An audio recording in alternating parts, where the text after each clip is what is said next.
Right.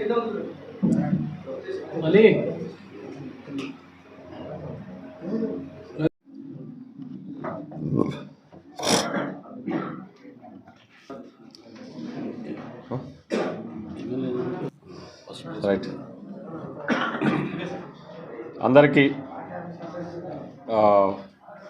పేరు పేరున నమస్కారాలు. ముఖ్యంగా అంటే నేను డీసీసీగా ఉన్నప్పుడు చాలా సందర్భాల్లో మిమ్మల్ని కలుసుకోవడం, మీతో ప్రెస్ మీట్లో పాల్గొనడం జరిగింది. ఎమ్మెల్యేగా గెలిచిన తర్వాత మొదటిసారిగా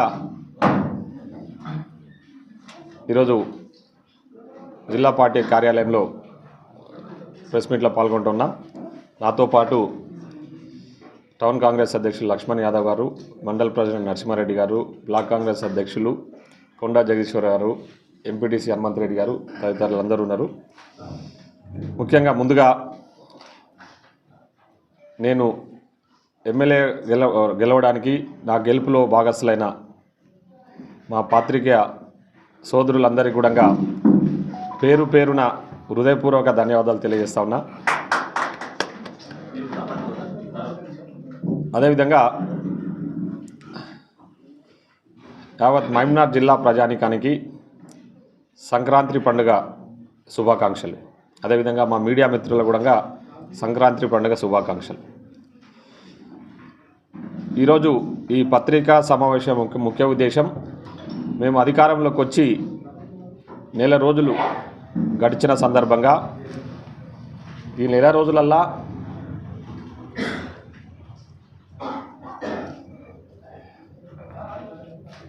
మేము ముఖ్యంగా మా ముఖ్యమంత్రి పెద్దలు గౌరవనీయులు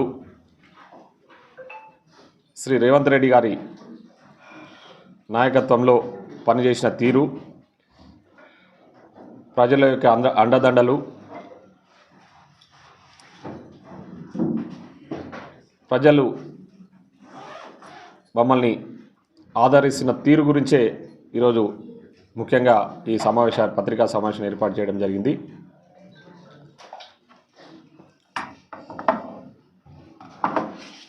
ముఖ్యంగా మేము అధికారంలోకి లేనప్పుడు ఏవైతే ఎన్నికలల్లో 6 గ్యారంటీ పథకాల గురించి ప్రజలకు హామీ ఇచ్చినామో,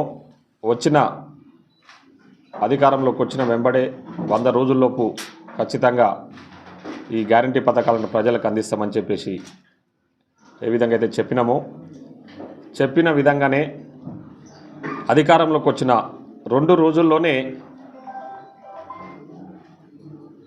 ఈ రాష్ట్ర ముఖ్యమంత్రి శ్రీ యనమల రేవంత్ రెడ్డి గారు వారి చేతుల మీదుగా ముఖ్యంగా మహిళలకు పెద్దపీట వేస్తూ మహిళలకు ఆర్టీసీ బస్సులలో ఉచిత ప్రయాణ సౌకర్యాన్ని కల్పించడం జరిగింది. అదేవిధంగా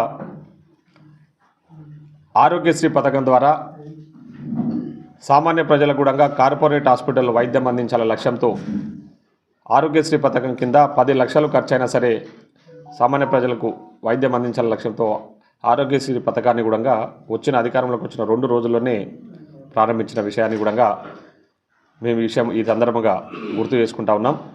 ఆ విషయాల పట్ల యావత్ తెలంగాణ ప్రజలు కూడా ఈరోజు హర్షం వ్యక్తం చేస్తూ ఉన్నారు. ముఖ్యంగా మహిళలు చాలా సంతోషంగా ఉన్నారు.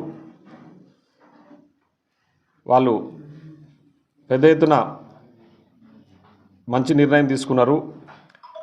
ఈ ఉచిత బస్సు ప్రయాణం అని చెప్పేసి మాకు సపోర్ట్ చేస్తూ ఉన్నారు. అదేవిధంగా మిగతా గ్యారంటీ పథకాలను కూడా ప్రజలకు అందించాలనే లక్ష్యంతో గతంలో ఎన్నడూ లేని విధంగా ప్రజల వద్దకే ప్రజాపాలన అనే నినాదాన్ని తీసుకొని పోయిన నెల 28వ తారీఖు నుంచి నెల 6వ తారీఖు వరకు ప్రజాపాలన ద్వారా ప్రజల వద్దకే ప్రభుత్వం వెళ్ళి, ప్రభుత్వ అధికారులు మేము ప్రజాప్రతినిధులం అందరం కూడా ప్రజల వద్దకే ఉండి ప్రజల దగ్గరికి వెళ్ళి ప్రజలతోన ఉచితంగా మేము దరఖాస్తులు వాళ్ళకు పంపిణీ చేసి ₹1 ఖర్చు లేకుండా వాళ్ళకు రావాల్సిన సంక్షేమ పథకాలకు సంబంధించిన దరఖాస్తులు కూడా మేము స్వీకరించినాము. ఆ దరఖాస్తులు కూడా పెద్ద ఎత్తున తెలంగాణ రాష్ట్రం మొత్తం కూడా పెద్ద ఎత్తున స్పందన వచ్చింది. ముఖ్యంగా దేవరకద్ర నియోజకవర్గం నుంచి దాదాపు 88,000 అప్లికేషన్లు అభయహస్తం పేరు మీద పెట్టడం జరిగింది. 17,000 అప్లికేషన్లు ఏమో ఇతర భూ సంబంధిత సమస్యలకు సంబంధించి దాదాపు 1,00,000 పైచిలకు దరఖాస్తులు మేము తీసుకోవడం జరిగింది. ఈ సంక్షేమ పథకాలకు సంబంధించి, గ్యారంటీ పథకాలకు సంబంధించి దానికి సంబంధించి ఆల్రెడీ అంటే దరఖాస్తులు తీసుకున్న వెంబడే స్క్రూటినీ కూడా ఇమ్మీడియట్లీ స్టార్ట్ చేసినాం. మేము 6వ తారీఖు మాది సమావేశం అంటే దరఖాస్తుల స్వీకరణ తేదీ అయిపోయినప్పుడే ఇమ్మీడియట్లీ ఆ మొత్తం దరఖాస్తులన్నీ కూడా కంప్యూటర్లో అప్డేట్ చేయడము ప్రాసెస్ అంతా కూడా స్టార్ట్ అయిపోయింది.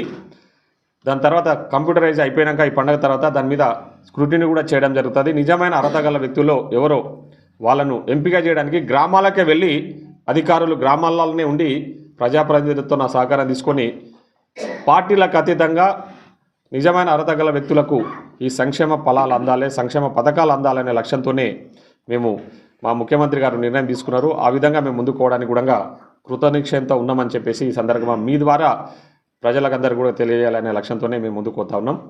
ముఖ్యంగా ఈరోజు మీకు తెలుసు గత ప్రభుత్వం ముఖ్యంగా ఎంత అరాచక అది మేము ఎట్లా ఇస్తాము ఏం ఇస్తాం అనేది మాకు అంచనా ఉంది, మాకు ప్రణాళిక ఉంది. దానికి అనుగుణంగా మేము అధికారులు నిపుణులనే అధికారులనే మీరు నిన్నమన్న అపాయింట్మెంట్స్ చేసిన అధికారులనే మీరు చూసింటారు.